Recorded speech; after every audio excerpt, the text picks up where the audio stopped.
عبدالخالق کافر مشرک نن وایي ولې خلک قرآن شریف نایلی سي.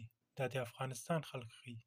ښه دې پاره تاسو ښځې نه پرېږدئ جوماتو ته راشي قرآن شریف زده کړي او راسي درس ووایي تحصیل وکړي. دا د افغانستان ښځې چې کوم ماشوم غټوي دا ډېرې ښځې د ماشومان کافران غټوي، ملحدان غټوي، کمونیست غټوي.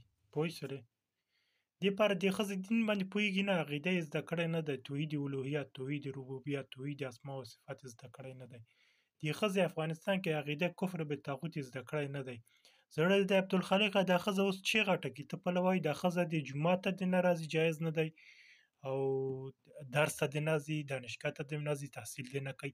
خو دې ښځې نه زړه دې چې غټ کړي، زړه دې دا ښځه چې غټ کړي. دې ښځې نه تاسو چې امساس کړي دي. ته پله مجرم یې عبدالخالق.